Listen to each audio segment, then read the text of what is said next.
नमस्कार दोस्तों, आज हम बात करेंगे अर्नब गोस्वामी की।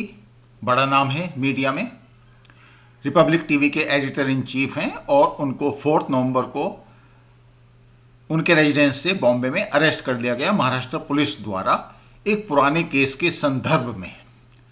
आप समझ सकते हैं कि ये इंसिडेंट अपने आप में कितना बड़ा है, क्योंकि अगर सारी दुनिया आज की डेट में यूएस इलेक्शंस की बात कर रही है तो इंडिया में कई लोग अर्नब गोस्वामी के अरेस्ट के बारे में भी बात कर रहे हैं। अर्नब गोस्वामी ने अपने अरेस्ट के बारे में क्या कहा है आप देख सकते हैं। Unfounded allegations, a closed case, vindictive exercise. उनके अपने रीजंस होंगे, there is no doubt about that, लेकिन सरकार के भी ओवर्टली अपने कुछ रीजंस होंगे उनको अरेस्ट करने के लिए। अब मैं आपसे एक बात बताना चाहूंगा मीडिया के बारे में, स्पेशली टीवी मीडिया। ये लोग आपस में इतने कॉम्पिटिटिव होते हैं, इनको अपना एक ब्रांड नेम क्रिएट करना होता है मार्केट में, अपनी क्रेडिबिलिटी एस्टेब्लिश करनी होती है और टीआरपी बढ़ानी होती है। ये लोग उस टीआरपी को बढ़ाने के लिए कुछ भी कर सकते हैं। कुछ से मेरा मतलब इलीगल चीजों से नहीं, लेकिन ये जरूर है कि they can go out of the way to attract the customers.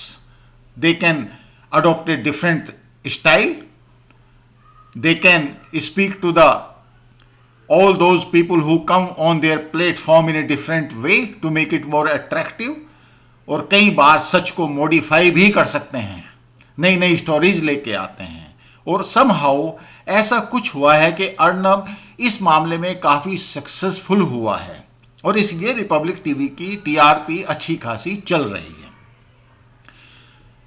एक पॉलिटिकल लाइन कई बार लेनी पड़ती है इन लोगों को। मैं ये नहीं कह रहा कि वो पॉलिटिकल लाइन या एफिलिएशन सही है, मगर टीआरपी के लिए ये लोग ये काम करते हैं। मैं अब इस केस के बारे में बताऊंगा आपको। ये 2018 का केस है, एक बिजनेस केस है, जहां पे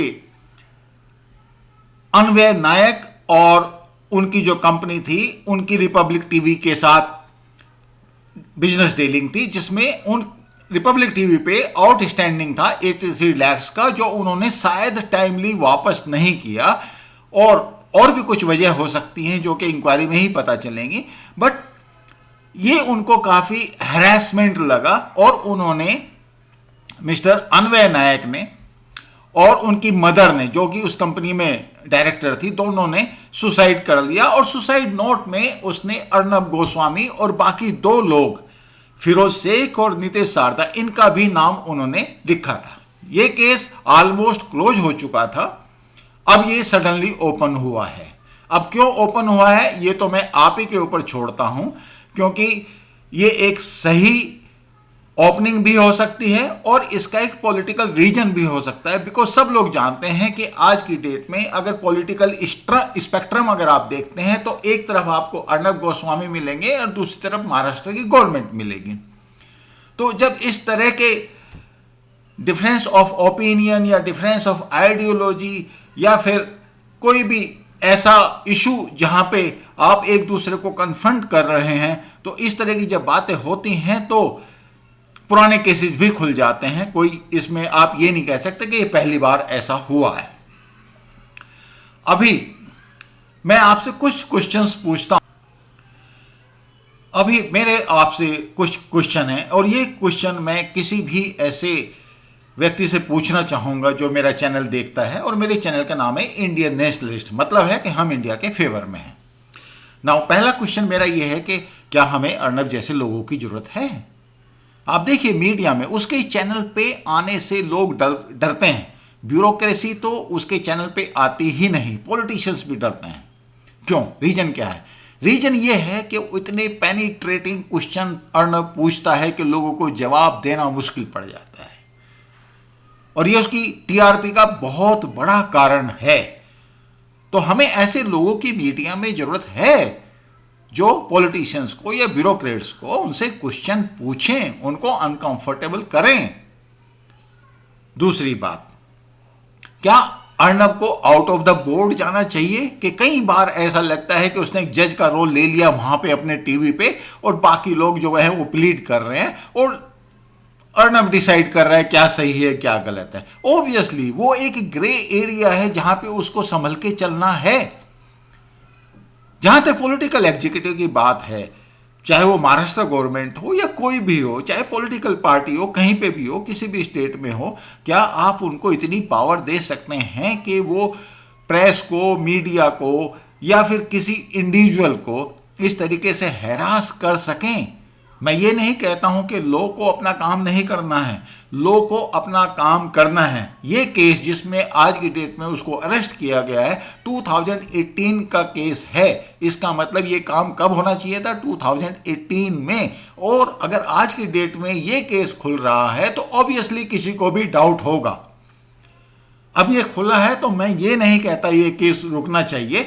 yes, it should be decided on merits without any prejudice और बायस, और इससे ज्यादा कुछ नहीं। Law should take its on course, but simultaneously हम किसी को भी ये अलाउ नहीं कर सकते, चाहे वो मीडिया में हो चाहे पॉलिटिक्स में हो, कि वो लार्जर देन लाइफ इमेज अपनी बनाए और ये सोच के अपना कंडक्ट करे कि जो वो कहता या करता है वो ही सही है, बाकी कुछ भी नहीं। एक और बेसिक क्वेश्चन है, ये जो केस है बेसिकली बिजनेस आउटस्टैंडिंग का है, और बिजनेस में आउटस्टैंडिंग चलती रहती है। Unfortunately, I have got all sympathies for these two ladies जो आपने पिछली स्लाइड में देखी, but the fact of life is कि बिजनेस में लोन्स, आउटस्टैंडिंग, ये सब चलती रहती है। अगर ऐसे लोग सुसाइड करेंगे तो ऑब्वियसली इसका मतलब ये है कि हमारा बिजनेस एनवायरनमेंट सही नहीं है, उसको सुधारने की जरूरत है। जहां तक मीडिया की बात है, उसके जो पॉलिटिकल एफिलिएशंस हैं ठीक है आप रखिए, बट ओवरटली आप एक बायस्ड लाइन नहीं ले सकते। आपको कहीं ना कहीं तो ट्रुथ की तरफ जाना ही पड़ेगा, चाहे वो अर्नब हो, चाहे एनडीटीवी हो या कोई भी हो। हमारे यहाँ मीडिया का क्या हाल हो रखा है आज की डेट में कि उसने एक बायस्ड बिल्कुल सेट लाइन उसने ली हुई है कि हाँ मैं बीजेपी का सपोर्ट करूंगा, मैं बीजेपी के अगेंस्ट में जाऊंगा।